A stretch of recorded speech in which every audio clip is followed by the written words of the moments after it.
माननीय सभापति महोदय, माननीय मुख्यमंत्री श्री भजनलाल जी शर्मा जी के कुशल एवं सशक्त नेतृत्व में हमारी वित्त एवं उप मुख्यमंत्री श्रीमती दिया कुमारी जी ने जो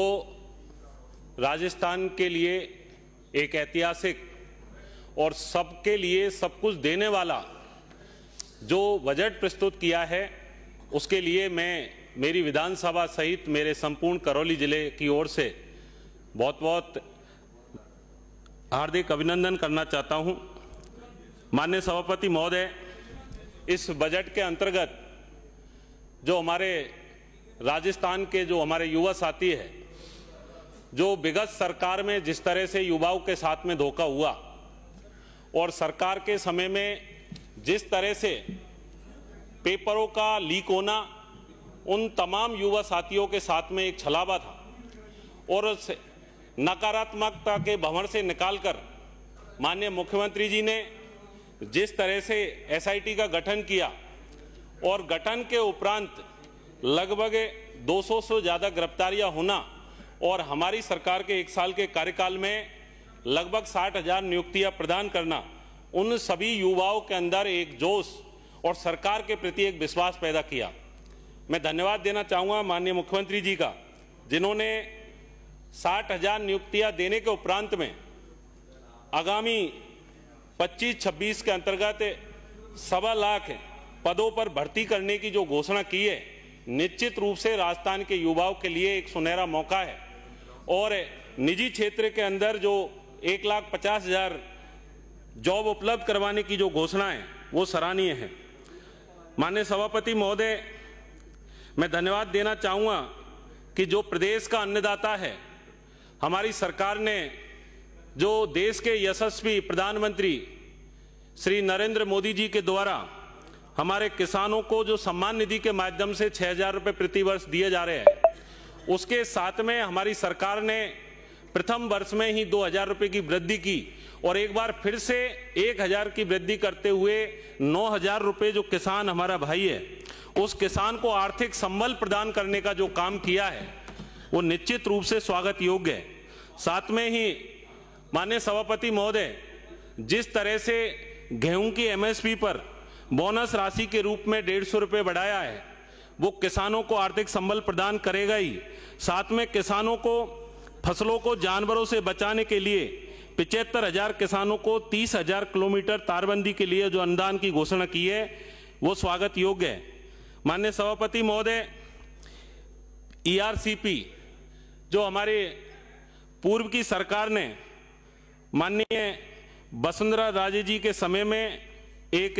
राजस्थान के सामने जो विजन प्रस्तुत किया गया था और उस विजन को पूर्ववर्ती सरकार ने, कांग्रेस ने जिस तरह से उस विजन को लटकाया और ईआरसीपी को एक पॉलिटिकल टूल बनाने का उन्होंने काम किया, हमारी सरकार ने माननीय प्रधानमंत्री जी के कुशल नेतृत्व में राम जल सेतु लिंक परियोजना के माध्यम से जो काम किया है और इस बजट के अंतर्गत 9,300 करोड़ की लागत से जो काम हाथ में लिए है, मैं मानता हूं पूर्वी राजस्थान के उन 17 जिलों के लिए ये एक बहुत बड़ी खुशी की बात है और इसे संशोधित पीकेसी ईआरसीपी योजना को जब वहां के लोगों को, उन बंजर भूमि को, उन प्यासे कंठ को जब ईआरसीपी के इस राम जल सेतु लिंक परियोजना के माध्यम से उनको पीने का पानी जब मिलेगा तो निश्चित रूप से उनके अंदर से एक दुआ निकल के आएगी और माननीय मुख्यमंत्री श्री भजनलाल जी शर्मा के लिए और भारतीय जनता पार्टी की सरकार के लिए कि हे राम तुम्हारा भला करे और उस राम जल सेतु लिंक परियोजना उस दिन सार्थक होगी। माननीय सभापति महोदय, आपके माध्यम से मैं बताना चाहूँगा कि आपने जिस तरह से पिछले बजट के अंतर्गत और इस बजट में न केवल मेरी सपोटरा विधानसभा बल्कि संपूर्ण करौली जिले को जो सौगातें दी है, उसके लिए मैं हमारे सदन के नेता का और माननीय उप मुख्यमंत्री जी का बहुत बहुत आभार व्यक्त करना चाहता हूं। इस बार भी मेरे सपोटरा के अंतर्गत जो हमारा कैला देवी न केवल राजस्थान का बल्कि देश भर का आस्था का केंद्र है, उसके लिए रोडवेज बस स्टैंड की घोषणा होना निश्चित रूप से लाखों श्रद्धालुओं के लिए जो माताजी के दर्शन करने वहां आते हैं उनके लिए एक सुविधा उनको मिलेगी। साथ में ही हमारे सपोर्टरा के अंतर्गत जो खेल स्टेडियम की घोषणा की गई है वो सभी युवाओं के लिए आने वाले समय में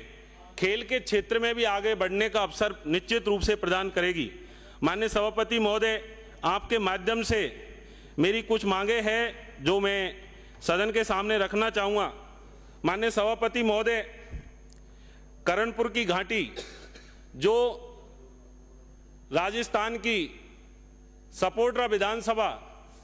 जो मध्य प्रदेश से समवर्ती विधानसभा है और वहां से बीच में केवल चंबल नदी निकलती है और मध्य प्रदेश के विजयपुर नंदीग्राम के काफी लोग कैला देवी के दर्शन करने के लिए आते हैं। विगत दिनों में मध्य प्रदेश के मुख्यमंत्री श्री मोहन यादव जी के द्वारा जिस तरह करणपुर की घाटी के नीचे चंबल पुल पर पाटनू पुल बनाने की घोषणा की है,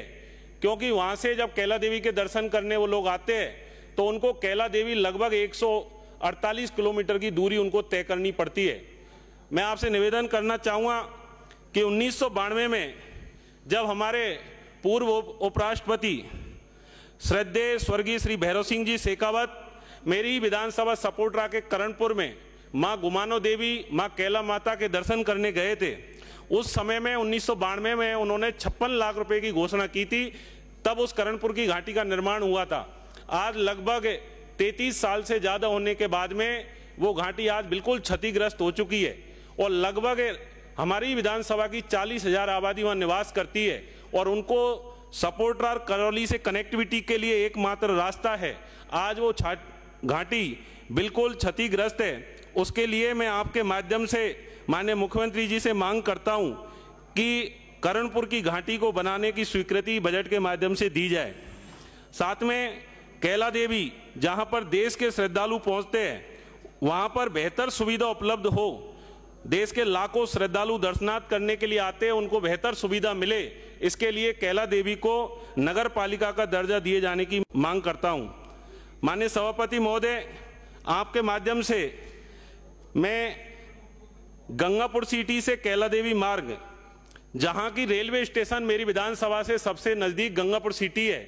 और गंगापुर सिटी रेलवे स्टेशन से कनेक्टिविटी बनाने के लिए कैला देवी का जो सीधा रास्ता है वो 22 किलोमीटर का है, लेकिन अभी फिलहाल में हम बाया करौली होके जब पहुंचते हैं तो लगभग उसकी दूरी 60 किलोमीटर हो जाती है। तो मेरी मांग आपके माध्यम से करना चाहूँगा कि गंगापुर सिटी रेलवे स्टेशन से ताजपुर तक मात्र 11 किलोमीटर की यदि स्वीकृति मिल जाए तो कैला देवी की दूरी रेलवे स्टेशन गंगापुर सिटी से मात्र 22 किलोमीटर रह जाएगी।